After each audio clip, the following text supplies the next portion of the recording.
Hey everyone, welcome back to the channel, and today I have another top 5. Yeah, I know what you're thinking. Crikey, we haven't had one for like 6 months, and then we get 2 in the space of 2 weeks. It's gotta happen eventually. Anyway, this particular top 5 video will be on something that I really should have done a long time ago, considering how much I've been talking about it. Marvel, and specifically my top 5 Marvel movies. This will only be MCU as well, so you won't get Sam Raimi's Spider-Man trilogy, nor Amazing Spider-Man, nor Fantastic Fours, or Eric Bana's Hulk. So those films will not be on this list, as I haven't actually seen most of those films, which is, yeah, not good. But this will be my top 5 MCU films to date. The last one being released is Black Widow, but I have not seen that yet. And that's why I thought I'd make this video, because Black Widow has just released. So, seems like a pretty good time. Well, let's start off with number 5. And it is none other than Iron Man. I had to put the one that started it all in here somewhere. I couldn't leave it out. But unfortunately, it's number 5. It's a good film, but Marvel has come leaps and bounds since that film. Like, so much. Robert Downey Jr. was brilliant in it. Tony Stark wasn't the best of people, so... But of course that had to improve by the end of the film to, get a bit of character development in, which worked perfectly. Jeff Bridges as Obadiah Stane, aka the Ironmonger, was absolutely brilliant. Genuinely a terrifying villain, because he knew how to creep people the hell out. And he did it so well. And of course, this film introduced us to our one and only beloved Phil Coulson, who is actually an MCU exclusive character. He was never in the comics. He's the only character in the MCU to have been solely made for the MCU. Hasn't existed anywhere else before that. So, bold move, Marvel. Bold move. But it worked very well. As we know, Phil Coulson's become a kind of a fan favourite, and could that be replaced by Mobius?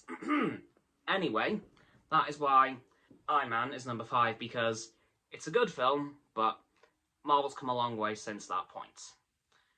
Now on to number 4. Yes, that is a 4, Cameron, not this. Number 4 is Captain America, the First Avenger.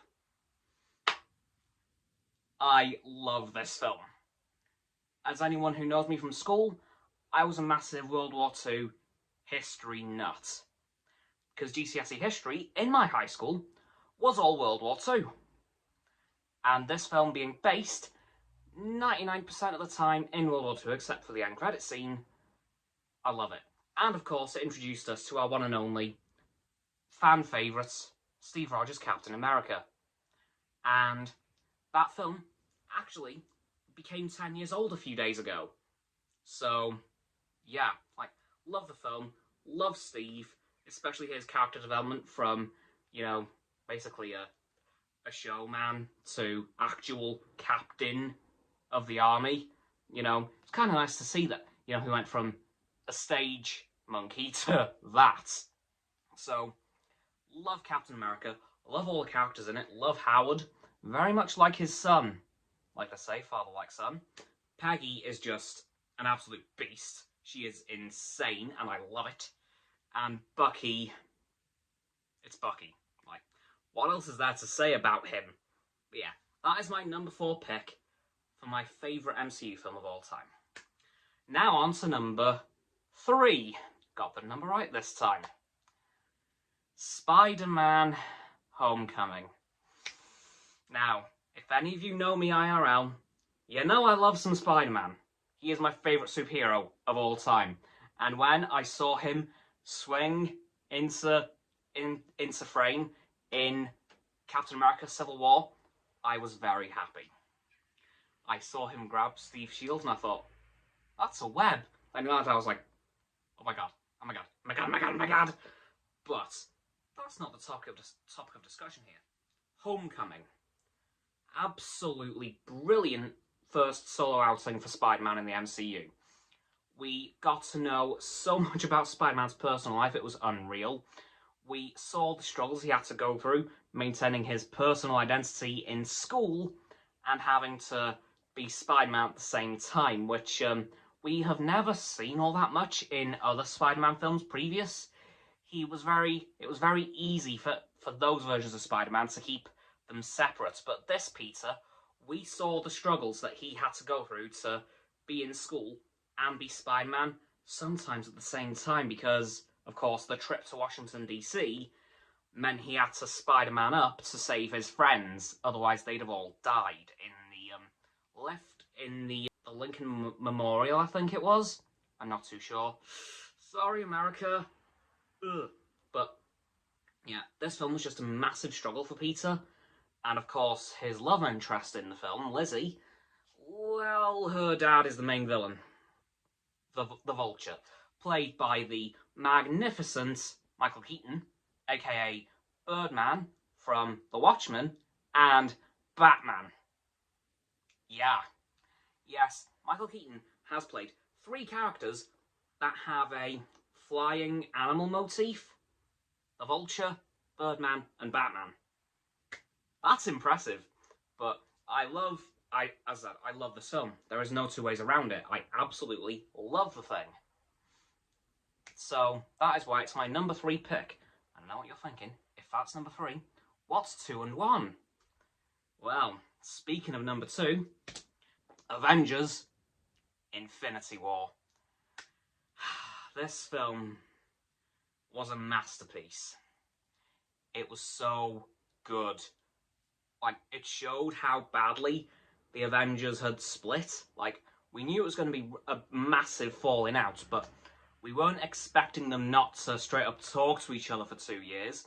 And we saw them go on their different paths, you know, Cap's side going over to Scotland, and of course, Iron Man's side staying in America because they weren't outlaws.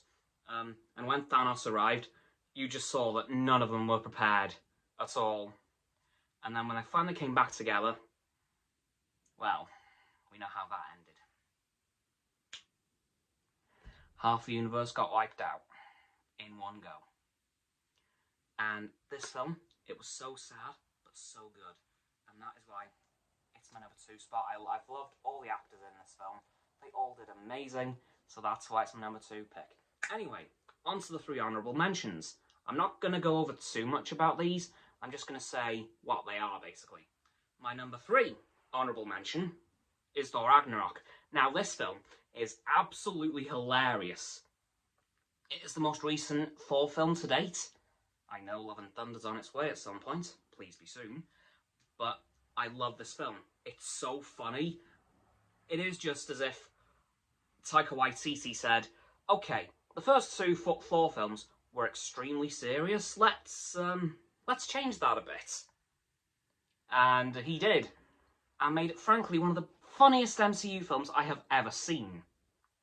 Only to be rivalled by Guardians of the Galaxy Volume 2, which I will put in another list at some point. Yes, this won't be the only list of the MCU films. As we know, there is a lot. Anyway, my number 2 honourable mention is going to have to be Captain America Civil War. And there are many reasons. We get to see the Sokovia Accords and how it really splits apart the Avengers onto 2 sides of a literal battle in Germany. And of course, as I mentioned earlier on, the introduction of Spider-Man into the MCU. Hell yes, that was an instant win for me. But it isn't number 1, because there is another film that I'm putting there. Anyway, my number 3 honourable mention is Avengers 2012. Or, as it's known as in America, Avengers Assemble. And this film is also amazing. It showed us all the work that had been put in over the last 4 films. Captain America, First Avenger, Iron Man 2, Iron Man 1, and Thor. It saw those films finally come together in one big one, being the Avengers. And we got to see 2 characters that we'd kind of seen in previous films. Hawkeye in Thor and Nat in Iron Man 2. And and we just saw them all come together to fight Loki and the Chitauri, who did come back a couple of times. And yeah, it was so good. They had the right amount of comedy in there, with in the train station, Hulk just punching Thor into oblivion, and then the puny god scene where Hulk turned Loki into a ragdoll and thrashed him within an inch of his life. So, gotta love this film. Gotta love Tony's sacrifice at the end, which he totally didn't survive about, and we didn't find out about a minute later. But yeah, that's why it's my number one honourable mention. But now on to number one of the main list. And it is none other than Avengers Endgame. Who saw this coming, huh? Probably everyone. Good if you did. Well done. Yeah, this film is something else. It's the longest MCU film to date. I'm not going to say ever, because you never know. They could one-up themselves, and I'm ready for it if they do. Like, this film was brilliant. It showed how fractured the Avengers even more are now, because after Infinity War, they're all messed up. They've lost half the universe. Like, Thor has lost his entire family now. Cap, well, he's lost everyone. He's lost Sam and Bucky in one go. The Guardians are fractured. There's, like, one left, being Rocket. Like, they're all in tatters. Hawkeye's lost his entire family, so he's gone rogue, and it's a brilliant film. The battle at the end. When I saw that first portal opening, I thought, oh my god, it worked. They're back. And I was thinking, who's going to come through first? And then Black Panther. I thought, oh, interesting choice to bring through first. And then everyone else just started flying through, and I thought, okay, here we go. And then, of course, the end. Tony Stark said his final words, which were the final words in his first film. I am Iron Man. Boom. Saved the universe and lost his life in the process, which showed how far Iron Man has come since that first film that I mentioned at the start of this video. And that is my top 5 MCU films of all time. As I said, there will be more lists to come in the future, non-MCU films and the rest of them, because yes, there is a lot, and that's going to have to do it for this video, guys. So as always, people, don't forget to like this video, subscribe to mine and Roxo's YouTube channel. So the link is down in the description. My sub button is down there. Yep, that big red one, unless you've already subbed, then it's grey. Thanks for that, by the way. And once you've done that, don't forget to follow. No, don't forget to click both our bar icons to get both sets of notifications, as I think I said. Don't forget to comment as well, because why not? And let me know what you think of this list and what your top 5 MCU films are. Once you've done that, don't forget to follow me on Facebook, Twitter, Instagram, and Stereo, which will be in the link tree in the description. Don't forget to follow Roxanne on her blog too, and Frost on his Instagram. Those links will also be down in the description below the link tree. And lastly, of course, don't forget to share this video with all of your friends, so they can join the infinite loop of liking, subscribing, commenting, following, and sharing, and around and around and around that loop. And I'll see you guys tomorrow with an overview for The Bad Batch, episode 13. Goodbye!